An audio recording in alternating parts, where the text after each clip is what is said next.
Study IQ pieces, आपका selection हमारा mission.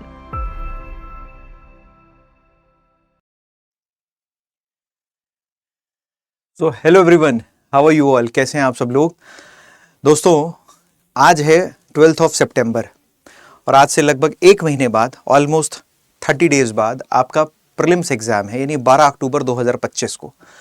12 अक्टूबर 2025 के लिए सही रणनीति क्या होनी चाहिए, इस पर थोड़ी सी चर्चा कर लेते हैं। वैसे तो ऑलरेडी आप लोगों ने रणनीतियों पर, स्ट्रैटेजीज पर बहुत सारे वीडियो देख रखे हैं, but being your teacher of geography और चूंकि मैं इस चैनल पर कंसिस्टेंसी के साथ आप लोगों के साथ हमेशा बना रहता हूं, आरओ के पहले भी मैंने आप लोगों का पूरा सपोर्ट किया, चाहे वो एग्जाम स्ट्रैटेजी को लेकर हो या फिर इसके अलावा वो आपके ज्योग्राफी और एनवायरनमेंट जैसे सब्जेक्ट को कवर कराने को लेकर हो। मैंने सोचा 30 दिन और बचे हैं। अब इन 30 दिनों में क्या हम ऐसा करें जिसके माध्यम से हमारी जो एग्जिस्टिंग जो प्रिपरेशन है, उस एग्जिस्टिंग प्रिपरेशन को और एक नई धार दी जा सके। दोस्तों, ऑलरेडी आप थंबनेल में टाइटल देख चुके हैं, आखिरी 30 दिन शेष। दरअसल हमें 95 प्लस की संभावना तलाशनी है। अब ये 95 प्लस क्या होता है? आपको पता है दोस्तों कि यूपी पीसीएस का पेपर 200 मार्क्स का पेपर होता है, 150 सवाल होते हैं, ठीक, 150 क्वेश्चंस होते हैं, ठीक, और उन 150 क्वेश्चंस में अगर आप 95, मैंने ये 95 क्वेश्चंस की मैं बात कर रहा हूं, ध्यान रखिएगा, नंबर की बात नहीं कर रहा हूं मैं, ठीक है। मैं ये 95 क्वेश्चंस की बात इसलिए कर रहा हूं क्योंकि मुझे पता है मैंने पिछले 2018, 19, 20, 21, 22, 23 और 24 तक की कट ऑफ का एनालिसिस किया और उस कट ऑफ के बेसिस पर मैं बात कर रहा हूं कि आपका स्कोर लगभग 95 प्लस क्वेश्चंस के आसपास होना चाहिए, 95 क्वेश्चंस प्लस। इससे हालांकि 2-3 क्वेश्चन कम भी हो सकता है और ज्यादा भी हो सकता है। वो डिपेंड करता है कि 12 अक्टूबर वाला पेपर किस प्रकार का होगा। बहुत टफ होगा तो हो सकता है क्वेश्चन 95 से कम आ जाएं, बहुत मुश्किल, बहुत आसान होगा तो हो सकता है ये 100 प्लस भी पहुंच सकता है। लेकिन एक एवरेज अगर देखें, आयोग के द्वारा पूछे गए प्रश्नों का पैटर्न अगर देखा जाए, ठीक, और पैटर्न के साथ साथ जो सीसैट में जो धीरे धीरे जो टफनेस बढ़ाता जा रहा है, सीसैट को हल्के में नहीं लेना। अभी मैं कुछ 4-5 पॉइंट्स पर चर्चा करूंगा कि क्या आने वाले 30 दिनों में करना है, बट पहले समझ लीजिए 95 प्लस का मसला क्या है। तो बहुत लोगों को अगर कंफ्यूजन हो रहा है तो बता दूं, मैं 95 नंबर नहीं है, ध्यान रखिएगा। ये दोस्तों 95 क्वेश्चंस की मैं बात कर रहा हूं, ठीक है, कि 95 प्लस क्वेश्चन कैसे पहुंचे।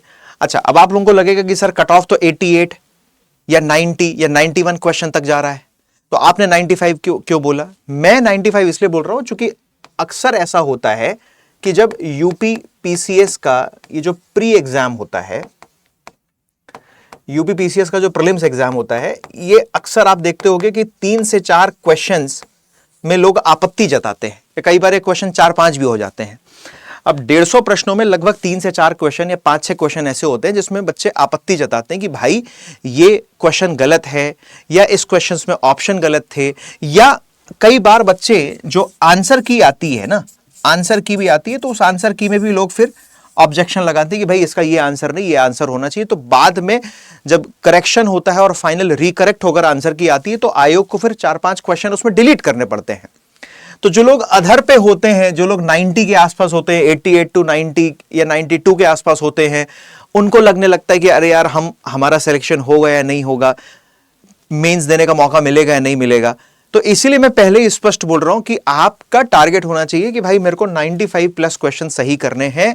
सब, मतलब ये मत सोच लेना कि नेगेटिव जो मार्किंग है, नेगेटिव मार्किंग के बाद, ठीक, नेगेटिव मार्किंग के बाद, यानी नेगेटिव मार्किंग के बाद, यानी जितना क्वेश्चन आपका गलत हुआ है उनकी नेगेटिव मार्किंग के बाद आपके 95 विशुद्ध रूप से 95 प्लस क्वेश्चन सही करने का हमें पूरा प्रयास करना है। अब सर यहां तक पहुंचे कैसे?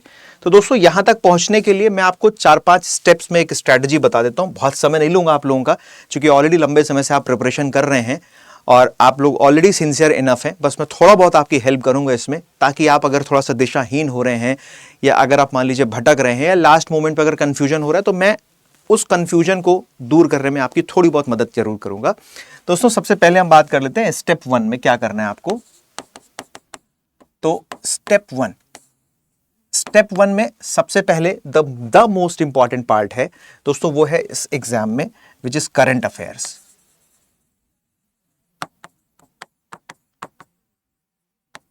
करंट अफेयर्स हर साल आयोग यूपीपीसीएस प्रीलिम्स में 25 क्वेश्चन से लेके 30 क्वेश्चंस, और कभी कभी इससे भी ज्यादा आंकड़ा पहुंच जाता है, 25 से 30 क्वेश्चन करंट अफेयर के वो पूछता है। दोस्तों, आप में से बहुत सारे ऐसे लोग हैं जो हो सकता है पहली बार इस एग्जाम को दे रहे होंगे, लेकिन कुछ लोग ऐसे भी हैं जो पिछले 3, 4, 5 सालों से या 6 सालों से भी इस एग्जाम को दे रहे हैं, और कुछ ऐसे भी लोग हैं जो ऑलरेडी किसी न किसी पोस्ट पर सेलेक्टेड हैं, लेकिन वो एसडीएम और डीएसपी बनना चाहते हैं, इसलिए वो इस एग्जाम को दे रहे हैं। हो सकता है कुछ लोग नायब तहसीलदार हैं, कुछ लोग डिप्टी जेलर हैं, या कुछ लोग बीडीओ हैं, या कुछ लोग किसी अदर पोस्ट पर, लेकिन उनको एसडीएम बनना है या डीएसपी बनना है, ठीक है, इसलिए वो एग्जाम दे रहे हैं। तो आप समझो 3 कैटेगरी के लोग हैं। एक तो फ्रेशर्स, आप में से कुछ लोग हो सकते हैं, एक वो रिपीटर जो पहले हो सकता है मेंस इंटरव्यू दिए हो या केवल ही प्री दिया हो, और तीसरी कैटेगरी के लोग वो जो ऑलरेडी किसी न किसी पोस्ट पर हैं। 3 कैटेगरी के लोग हैं। इन 3 कैटेगरी में से 2 कैटेगरी के लोग ऐसे हैं दोस्तों जिनका जीएस बहुत स्ट्रांग है। History, geography, polity, science and economy, इस पर बड़ी स्ट्रांग कमांड है। अब जो फ्रेशर हैं और जो रिपीटर हैं या ऑलरेडी किसी जॉब पर सिलेक्टेड है, उनको जीएस में बीट करना फ्रेशर्स के लिए इतना मुश्किल, उसको जीएस में बीट करना थोड़ा मुश्किल है। तो आप क्या करें इसके लिए? आपको इसलिए मैंने बोला है कि ये जो करंट अफेयर का मामला है वो सबके लिए बराबर है, चाहे वो फ्रेशर्स हो या ऑलरेडी इन जॉब हो, या फिर वो ओल्ड कैंडिडेट है, ओल्ड एस्पिरेंट्स है। अब ओल्ड एस्पिरेंट लिख दिया, इससे आपकी भावनाओं को ठेस नहीं पहुंचना चाहिए। ओल्ड एस्पिरेंट का मतलब है कि भाई जिन्होंने प्री या मेंस या इंटरव्यू ऑलरेडी उन्होंने अटेम्प्ट किया हुआ है, ये प्री क्वालिफाई करके मेंस तक पहुंचे हैं, मेंस क्वालिफाई करके इंटरव्यू तक पहुंचे हैं, उनको बात कर रहा हूं कि जो ओल्ड एस्पिरेंट्स है, मतलब जो जिनको अनुभव है, जो पिछले लगभग 3-4 सालों से या 2-3 सालों से प्रिपरेशन कर रहे हैं, है ना। तो करंट अफेयर एक ऐसा सेगमेंट है जो इन तीनों के लिए बराबर है, तो आपको सबसे पहला जो फर्स्ट स्टेप पे जो काम करना है, करंट अफेयर्स को बहुत अच्छे से कवर करना है। अभी तक जो सोर्स, कोई नया सोर्स अब नहीं उठाना है, जिस सोर्स को आप फॉलो कर रहे हैं। अगर आप किसी टीचर का डीसीए फॉलो कर रहे हो, आप इस चैनल पर अगर योगी सर को फॉलो कर रहे हो तो उसको ही देखते रहो, ठीक। या फिर इसके अलावा आपने अगर मान लीजिए क्रॉनिकल मैगजीन को उठाया है तो उसको आप फॉलो करते रहो, या इसके अलावा आपने घटना चक्र उठाया है, वो दृष्टि वाला, वो आंख वाला जो घटना चक्र आता है, अगर उसको फॉलो कर रहे हैं तो उसको आप देखते रहिए। समझ रहे हैं ना, मतलब आपने डीसी अगर किया है, कर रहे हैं तो उसको करते रहिए। और जितना भी अभी तक आपने करंट अफेयर पढ़ा है, लगभग पिछले 16 से 18 महीने का करंट अफेयर से क्वेश्चन पूछ सकता है। जितना भी करंट अफेयर पढ़ा है ना भाई साहब, तुमसे एक बार की इकोनॉमी, साइंस चाहे भले ही रिवीजन करने से छूट जाए, छोड़ना नहीं है, लेकिन इफ इन केस टाइम कम रहते मान लो छूट जाए, लेकिन इसका जो है करंट अफेयर का कम से कम दोस्तों 3 से 4 बार रिवीजन जरूर कर लो। मतलब आपको सिलेक्शन प्री क्वालिफाई करने में अगर कोई सेगमेंट सबसे ज्यादा हेल्प करेगा तो वो करंट अफेयर ही है। इस बात को ध्यान रखना है। प्री क्वालिफाई करने में अगर कोई सेगमेंट बहुत हेल्प करेगा तो वो करंट अफेयर। आरओ में भी यही स्थिति थी, पीसीएस प्री में भी यही स्थिति रहेगी, ठीक है। तो अभी भी ऐसा तो होगा नहीं कि आपने करंट अफेयर बिल्कुल ना पढ़ा हो। अगर नहीं पढ़ा है तो आप इसका मतलब मूर्खता कर रहे हैं। तो 3 से 4 बार कम से कम करंट अफेयर को पढ़ो, ठीक है। पढ़ चुके हैं उसका रिवीजन करो, ठीक है। Step number 1। अब दोस्तों बात आती है स्टेप नंबर 2 की। स्टेप 2 में क्या करना है आपको? स्टेप 2 दोस्तों, स्टेप 2 में आपको ध्यान रखिएगा, history, geography, polity and science, इसमें से जो ज्योग्राफी वाला सेगमेंट है वो बहुत इंपॉर्टेंट है, ठीक। हिस्ट्री, ज्योग्राफी क्यों इंपॉर्टेंट बोल दिया मैंने? इसलिए चूंकि यहां से नंबर ऑफ क्वेश्चन ज्यादा है।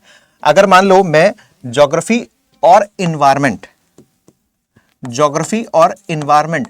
दोनों को शामिल कर लूं तो ये सेगमेंट बहुत इंपॉर्टेंट है। यहां पर भी आपको कम से कम 25 क्वेश्चन ज्योग्राफी और इन्वायरमेंट को दोनों को देखोगे तो 25 क्वेश्चन यहां पर आपको मिल जाएंगे। ज्योग्राफी कैसे करना है इसके लिए आप मेरे इसी चैनल पर प्लेलिस्ट पे चले जाइए। Indian geography, physical geography, continent, ये सब मैं ऑलरेडी कवर करा चुका हूं आप लोगों को, ठीक।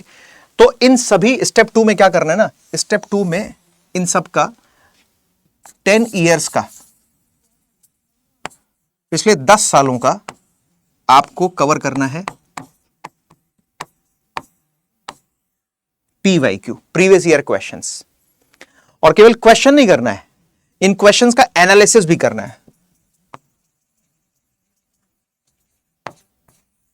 ठीक, क्वेश्चन PYQ, मैं फिर से रिपीट कर रहा हूं, अगर अभी तक आपने PYQ नहीं किए हैं तो प्लीज इन PYQs को जरूर कर लीजिएगा, because these PYQ will help you a lot to build your confidence. बहुत बार एग्जाम में ऐसा होता है कि PYQ बेस्ड क्वेश्चन आ जाते हैं। ठीक है, step number 3,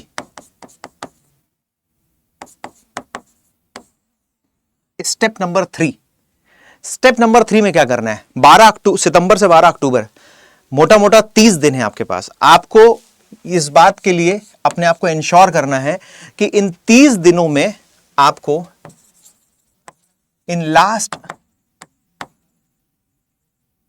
30 days from now, यानी अभी से लेके आखिरी के 30 दिनों में आपको, अभी से लेके आखिरी के 30 दिनों में आपको कम से कम 20 मॉक टेस्ट देने हैं। कम से कम आपको 20 मॉक टेस्ट पेपर सॉल्व करने हैं। ठीक, और मैं बता रहा हूं इस 20 मॉक टेस्ट पेपर के साथ साथ कम से कम इसमें आपको 5 CSAT के भी शामिल कर लीजिए। मतलब ये 20 मॉक तो आपके GS के हो गए, ठीक है, और ये 5 CSAT के हो गए। CSAT के लिए डेली प्रैक्टिस सेशन आपके लिए विवेक सर शाम को 8 बजे लेके आ रहे हैं। ठीक है, 10 साल के PYQs का सेशन हम आप लोगों के लिए अभी लेके आएंगे। ठीक, ये 20 मॉक टेस्ट आपको जरूर सॉल्व करने हैं। ठीक, और इन 20 मॉक टेस्ट का आपको हर दिन सॉल्व करने के बाद केवल सॉल्व करके उसको टेबल पर एक किनारे रख नहीं देना है कि ठीक है चलो जी हो गया। मॉक टेस्ट किसी भी कोचिंग का उठा लीजिए, या आपने जो टेस्ट सीरीज ज्वाइन की है उसको उठा लीजिए। ये ध्यान रखिएगा, ये जो मॉक टेस्ट है ये FLT होना चाहिए। FLT मतलब फुल लेंथ टेस्ट कंप्लीट, जिसमें history, geography, polity, economy, science, current affairs सब कुछ हो उसमें। उस मॉक टेस्ट को उठाइए, किसी भी कोचिंग का उठा लीजिए, जो भी स्टैंडर्ड पेपर बनाते हैं उनको उठाइए और उसको सॉल्व कर लीजिए।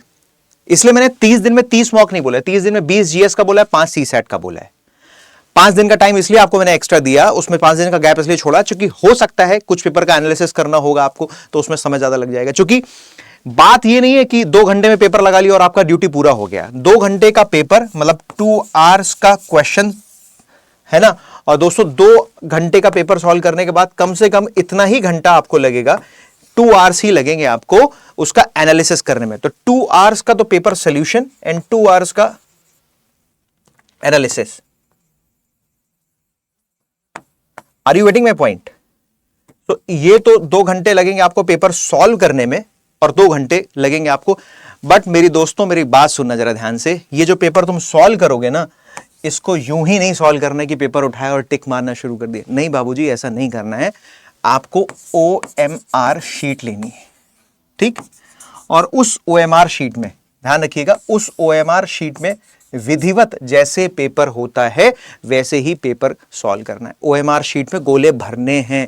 मैं जानते हो आरओ का जिस दिन पेपर हुआ था उस दिन शाम को एक बच्चे का कॉल आया, बोले सर मैंने 11, एक बच्ची का कॉल आया, फीमेल स्टूडेंट थी, उसने कहा कि सर मैंने 11 गोले गलत भर दिए and she was literally crying. रो रही थी वो बच्ची कि मैंने 11 गोले गलत भर दिए। आपको ऐसी गलती नहीं करना है ना। मुझे पता है एग्जामिनेशन वाले दिन बहुत हड़बड़ी होती है, हम बहुत डरे हुए रहते हैं, हम बहुत सहमे हुए रहते हैं, हमें समझ में नहीं आता कि कैसे उस 2 घंटे के प्रेशर को कैसे बीट करेंगे। आपके उसी प्रेशर को हैंडल करने के लिए स्टडी IQ परीक्षा से पहले एक अहम परीक्षा करा रहा है 28 सितंबर को। ठीक, 28 सितंबर को परीक्षा से पहले एक अहम परीक्षा हो रही है। और दोस्तों इस अहम परीक्षा का आपको QR कोड मिल जाएगा। इस QR कोड को आप स्कैन करेंगे और स्कैन करके ही जैसे ही इसको आप को एक गूगल फॉर्म मिलेगा, ठीक है, उस गूगल फॉर्म पर मैं आपको दिखा देता हूं। अगर यहां पर अगर ओपन हो सकता है अभी तो ये वेट कीजिएगा। अगर ये गूगल फॉर्म ओपन होता है तो मैं अभी आपको दिखाता हूं। उस गूगल फॉर्म को जैसे ही आप क्लिक करेंगे ना तो उस परीक्षा की पूरी डिटेल है उसमें। उस गूगल फॉर्म पे। ये देखिए, ये इस गूगल फॉर्म पर आपने क्लिक किया, ध्यान से सुनिएगा, ये लिंक है। लिंक मैं आपको इसी वीडियो के डिस्क्रिप्शन बॉक्स में, कमेंट बॉक्स में इस गूगल फॉर्म का लिंक मिल जाएगा आपको, ठीक है। देखिए, यूपीपीसीएस प्रीलिम्स 2025, ये परीक्षा से पहले एक अहम परीक्षा, परखें अपनी तैयारी का स्तर। दोस्तों, स्टडी आईक्यू आपके लिए टेस्ट कंडक्ट करा रहा है। आप जहां जहां रहते हैं बता देता हूं कहां पर। 12 सितंबर आज से इसके फॉर्म भरने की तिथि शुरू हो गई है। 27 तारीख तक फॉर्म भरे जाएंगे, है ना। पेपर 1 वही सुबह 9:30 से 11:30, उसके बाद 12:30 से 2:30 बजे तक पेपर 2 होगा, ठीक। आपको इसमें कहां कहां पर पेपर होगा, तो 3 शहरों में पेपर का आयोजन हो रहा है। 3 शहरों में पेपर का आयोजन हो रहा है। एक तो लखनऊ में हो रहा है, इलाहाबाद में हो रहा है। देखिए, यह टेस्ट ऑफलाइन माध्यम में प्रयागराज, लखनऊ और न्यू दिल्ली 3 जगहों पर ऑनलाइन और ऑफलाइन माध्यम से होंगे। तो स्टडी आईक्यू के जहां सेंटर है वहां पर आपका पेपर होगा। इसका एड्रेस आपको बता दिया जाएगा। नाम क्या है, फादर का नाम, gender, date of birth, mobile number, email ID, passport size photo, address आपका क्या है, डिस्ट्रिक्ट क्या है, परीक्षा का माध्यम हिंदी इंग्लिश क्या रखना चाहते हैं, पेपर बाइलिंगुअल ही होगा, ठीक है। और सेंटर प्रयागराज, लखनऊ, न्यू दिल्ली, आप कहां देना चाहते हैं पेपर, इतना सब डिटेल फिल करिएगा। और ये इसका जो लिंक है ना, ये जो गूगल फॉर्म का लिंक जो मैंने इसको ईमेल आईडी के माध्यम से ओपन किया, ये जो लिंक आप देख रहे हो ना, ये लिंक, ये गूगल फॉर्म का लिंक है। ये मैं इसी वीडियो के डिस्क्रिप्शन बॉक्स में पोस्ट करवा दूंगा। तो इस लिंक पर क्लिक करेंगे तो ये फॉर्म सीधे आप इस फॉर्म को ओपन कर पाएंगे, है ना। इस फॉर्म को ओपन कर पाएंगे और उस फॉर्म को जैसे ही आप ओपन करेंगे इस प्रकार से आ जाएगा। इसको भर दीजिएगा। जहां भी रह रहे हो, जिस शहर में आसपास तुम्हारे जो भी शहर पड़ रहा हो, इलाहाबाद हो, लखनऊ हो, दिल्ली हो, वहां आके इसका टेस्ट दे देना, ठीक। तो दोस्तों, 28 सितंबर को टेस्ट दे हुए तो तुम्हारे लिए जो एग्जाम का जो प्रेशर है वो थोड़ा सा एक रिलीज होगा कि हम किस स्थिति, ऑल ओवर इंडिया पर उसकी रैंक आएगी। तुमको जो गलती लगे 28 सितंबर को जो गलती हुई है उसको दोहराने को, उस गलती को ना हम दोबारा दोहराएं, कोई गलती दोबारा ना करें, उसके लिए तुमको मौका भी मिल जाएगा 10 दिन का। 10 दिनों में वो गलती को फिर सुधार कर लेना है कि नहीं, ठीक बात है कि नहीं। तो 12 अक्टूबर से पहले 28 सितंबर को हम लोग ये पेपर करवा रहे हैं। इस पेपर में आप लोग जरूर बैठिएगा, ठीक। तो तीसरा स्टेप ये हो गया। मैंने आपको 3 स्टेप बताया दोस्तों अभी तक। पहला स्टेप बताया करंट अफेयर्स का, दूसरा स्टेप बताया आपको मैंने कि 10 साल के पीवाईक्यू सॉल्व करने हैं, तीसरा स्टेप बताया लास्ट 30 डेज में आपको इतने इतने मॉक टेस्ट पेपर को सॉल्व करना है। और चौथा स्टेप ध्यान रखिएगा, स्टेप नंबर जो 4 है वो ये कि स्टेप 4 में आपको क्या करना है, ध्यान रखिएगा, जो भी आपके प्री के जो नोट्स हैं उन्हीं नोट्स का ठीक से रिवीजन करना है। रिवीजन, है ना। कोई नया सोर्स इस दौरान फॉलो नहीं करना, ना जीएस के लिए ना करंट अफेयर्स के लिए, ना जीएस के लिए ना करंट अफेयर्स के लिए, दोनों के लिए आपको कोई नया सोर्स फॉलो करने की जरूरत नहीं है। इस बात का विशेष ध्यान रखिएगा। जो आपके एग्जिस्टिंग नोट्स हैं, जो आपका अभी तक का जो आपके जो शॉर्ट नोट्स हैं उसको ही फॉलो कीजिएगा। एग्जिस्टिंग नोट्स और अपने शॉर्ट नोट्स को आप फॉलो करेंगे, उसी से ही रिवीजन करना है। सोर्स चेंज करने की जरूरत नहीं है। सोर्स चेंज करोगे कुछ नया मिलेगा, कंफ्यूज होगे। और लास्ट में सबसे आते हैं दोस्तों, which is step number 5, which is step number 5। और स्टेप नंबर 5 में सबसे मूल बात, सबसे बड़ी बात वो ये है कि स्टे मोटिवेटेड, स्टे इंस्पायर्ड, ठीक है। एंड तीसरा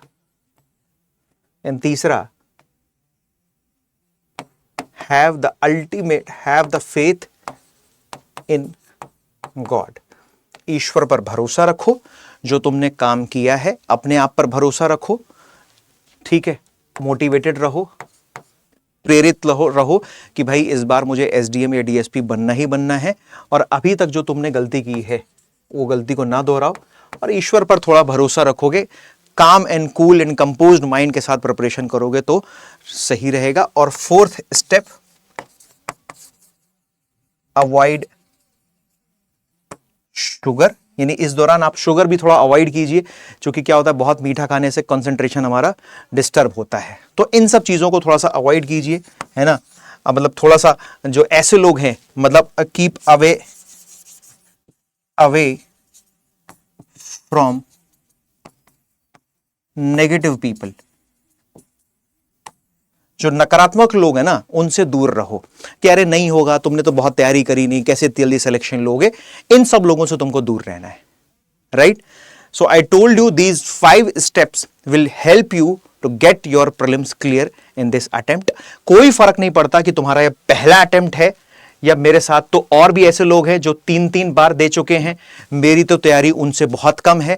बेटा यहां पर ऐसे भी बहुत सारे लोग हैं जिन्होंने 5-5 बार भी दिया है, 4 बार दिया, लेकिन उनके एग्जाम क्लियर नहीं हो रहा। और कुछ ऐसे भी लोग हैं जिन्होंने पहली बार प्री दिया, इंटरव्यू दिया, प्री दिया, मेंस दिया, इंटरव्यू दिया और फाइनली सेलेक्ट हो गए। तो अपने आप पर भरोसा रखो, अपनी काबिलियत पर भरोसा रखो, जितना अभी तक पढ़ा है उसको रिवाइज करो, रिवाइज करो, रिवाइज करो। So this was the 5 step strategy to clear this exam, and I hope इस strategy को follow करोगे, then definitely you will reach out to this score 95 plus questions को solve करने की संभावनाएं आपकी बढ़ जाएंगी। ध्यान रखिएगा 28 नवंबर को जो टेस्ट है उसमें जरूर बैठिएगा, उसका गूगल फॉर्म का लिंक आपको डिस्क्रिप्शन बॉक्स में मिल जाएगा। God bless you all, take care.